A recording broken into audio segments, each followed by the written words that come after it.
Welcome back to Movies Recap. Please like the video and interact with it to support the channel to continue to provide this content.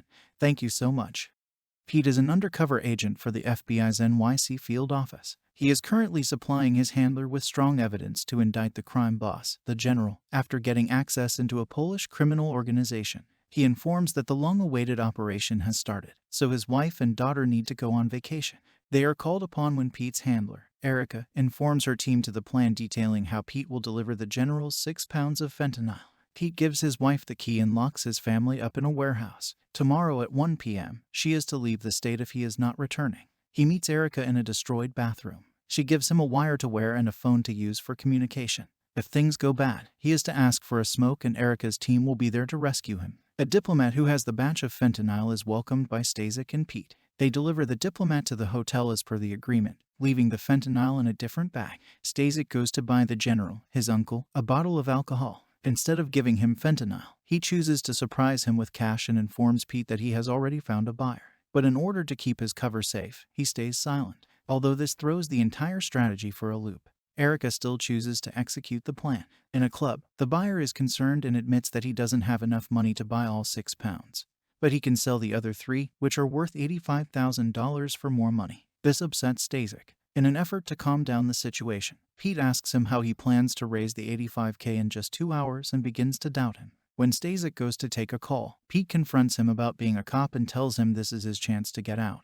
But the customer keeps acting stupid. He pushes him to the ground and all he has to do is leave, but he pulls out a gun and a badge and Stasek shoots him. Pete is in disbelief and says he needs to go have a smoke, signaling to Erica to come in. But she calls the plan off and drives past Pete, leaving him to his own devices. He then helps to bag and dispose of the body. Pete is invited into a sausage factory where he meets the general. He explains to him in a calm way that someone must take responsibility for the death of a New York police officer if they don't want the New York City Police Department prying into things that are not their business. Despite the fact that Stasek killed the police officer, the general makes it seem like Stasek saved Pete's life and now owes him his life's worth. He asks Pete to go prison and manage the drug ring there for 5 years in order to make good on his obligation.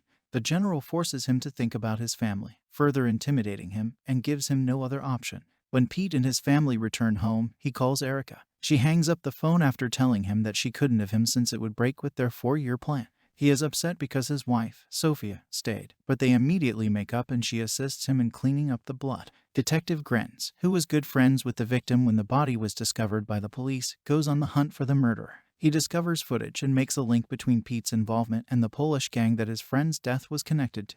Pete, Erica, and her boss Montgomery meet together and inform Pete that he is in big trouble. Despite their best efforts to cover the situation, he wants leave, but they want to keep him in line with the general's plan. If he gathers enough evidence in state prison about the fentanyl distribution network, he will be a free man. However, not much of a choice, as if he declines, he will be identified as an undercover agent and arrested for the murder of an undercover police officer. Pete records his chat with Erica and keeps the recordings in a box at home. He receives some fentanyl from Stasek to smuggle into prison when he visits him in the morning. Sophia hears about Pete's new covert mission from Pete. He stays with his daughter all day, taking notes about the prison's layout. When they go home, a Polish gang and even the general visit his house. He says that he has no children because he could not bear to lose them. With that, he hints to Pete that he had better keep his end of the bargain to take the fall. Greens has been surveillancing Pete's house and informs his partner that the general has left Pete's household. The following day, Gren sees Pete playing out the part of the abusive husband while Sophia contacts the police to have him arrested. A fake guard in the prison gives Pete a warm welcome back and takes him to his bunk bed. Despite the number of African Americans around it, one of the inmates pays the guard to give his boys 2 bunk beds so that Pete will be protected. In response to Erica's request, the warden visits Pete during the night raid and enrolls him in a cleaning program. Pete meets the other members of his Polish prison gang and receives a shiv in preparation for a fight. When Grenz sees Erica, she refuses to give him any information on Pete. Montgomery enters and tries to calm the situation by stating that they have no connection to Pete. However, after displaying images of Pete and Erica taken by a security camera the day Grenz's friends sadly die, he warns them that if they are connected to Pete in any way, there will be disagreement between the FBI and NYPD and that they will be in serious trouble. He gives Sophia instructions on how to deliver the supplies to the prison, and Sophia uses the drone to place the bird on the prison's roof. As part of the morning cleaning program, Pete is able to collect it while cleaning the roof. Grenz visits Sophia at her workplace to get more information about Pete. At this point, he's not sure if Pete is the killer. Grenz leaves Sophia his card so she can call him if she changes her mind and tells him he can't help them and to get the hell out. Later, Grenz contacts Pete via one of his spies and warns him that he won't always have his gang in the yard and that his only chance of surviving is to show that he's willing to speak about the undercover cop's murder. The dishonest officer introduces Pete to the African-American gangster Phelps, who runs the prison's drug business and feels worried by Pete. Phelps and his men try to kill Pete until he reveals that he is an undercover FBI informant and wants to bring down the general. He is then released and Phelps agrees to help him with information, provided he is still alive. Montgomery tells Erica to kill Pete and stop any operations involving the general while they are still in the FBI's main office because Grenz is closing in on them and Pete is an unofficial informant.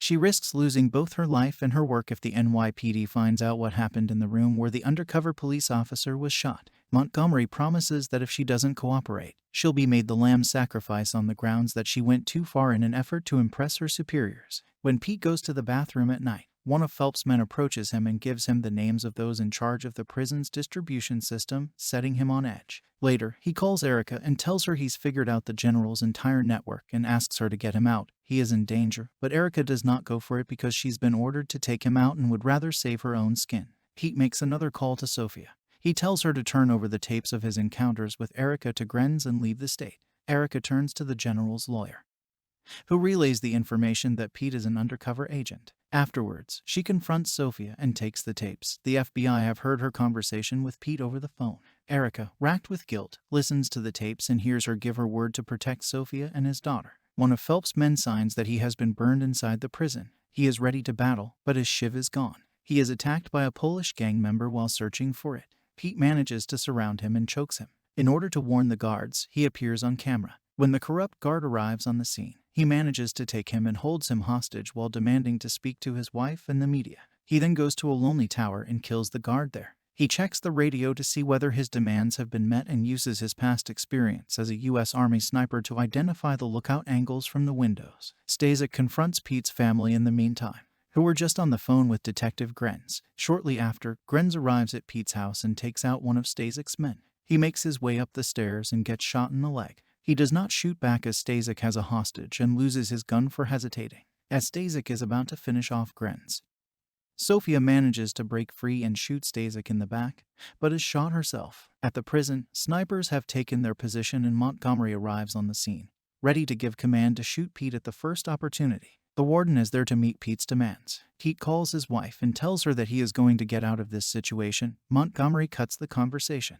Pete shows himself holding the guard hostage for the snipers and changes clothes with him. He then wakes him up and lets the corrupt guard take him hostage and shows himself to the snipers who shoot and puncture one of the CO2 tanks. Pete manages to hide and the tank blows up. Montgomery tells Erica that the task is finished just before she gets on the scene and sees the prison on fire. She recognizes him and enters the ambulance with him when the firefighters take Pete to it while he is wearing the guard's uniform.